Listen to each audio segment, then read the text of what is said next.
Salut à tous et à toutes. Dans cette petite vidéo, on va voir comment on peut utiliser le push, on l'a déjà vu.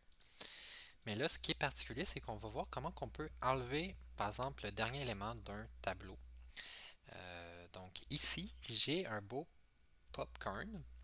Et lorsque je vais cliquer sur le popcorn, je vais utiliser la fonction pop sur le tableau pour aller l'enlever.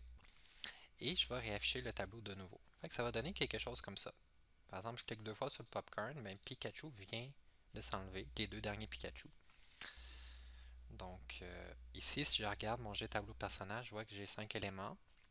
Si je clique sur Frankie, par exemple, deux fois, je vois que j'en ai 7.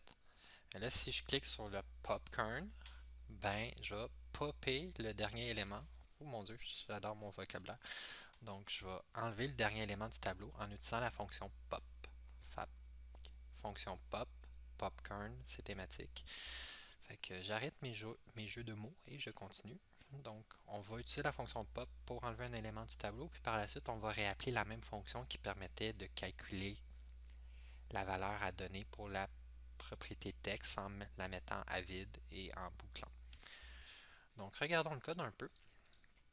Ce qu'on va faire, c'est que le popcorn y est rattaché à la fonction enlever dernier texte personnage. Si je regarde le préparer texte pour Canva, je vois que le clic, on peut regarder le clic sur l'image de popcorn ici, il est rattaché à enlever dernier personnage.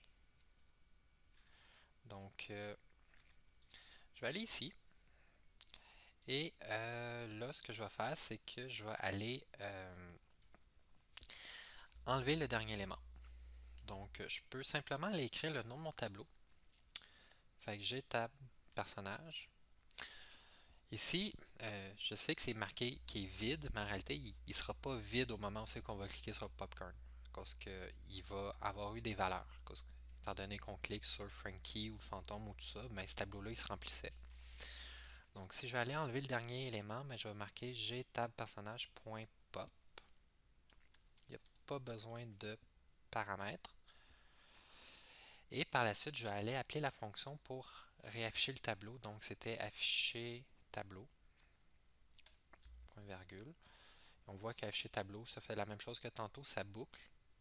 Et pour tous les éléments de mon tableau, je récupère l'élément à l'index courant et je le rajoute, je le concatène avec qu'est-ce qu'il y avait déjà.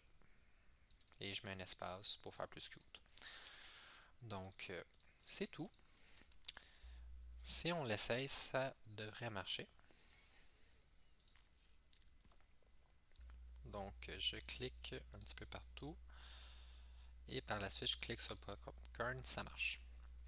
Bon, je pourrais, si je souhaite, afficher par exemple à la console le dernier élément que j'avais enlevé. Je vais le faire juste pour le plaisir de la chose. Vous n'êtes pas obligé de le faire. Donc, on sait que pop va nous retourner un résultat et va nous retourner l'élément qu'on vient de retirer. Donc, le dernier élément du tableau. Je pourrais me créer une variable. Fait que, par exemple, var, je vais l'appeler dernier élément. Je vais dire ça, c'est égal à ce qui est retourné par la fonction pop. Et par la suite, je vais faire un console log du dernier élément, juste pour voir c'était quoi l'élément qu'on vient de retirer. Donc, c'est vraiment juste pour le plaisir. Donc, je vais aller voir maintenant si je rafraîchis. Si je clique sur mes personnages, mon tableau se remplit. Et lorsque je clique sur le popcorn, je vois que l'élément que je viens d'enlever apparaît ici. Donc là, si je reclique, Pikachu devrait apparaître. Si je reclique, Pikachu devrait apparaître encore. Fait que on voit que ça a apparu 3 fois de suite. Après, Fantôme devrait apparaître. Fantôme vient d'apparaître. Je clique encore Frankie, etc. Donc c'est ça. C'était juste pour montrer comment on pouvait enlever un élément d'un tableau. Donc on peut passer maintenant à l'exemple suivant.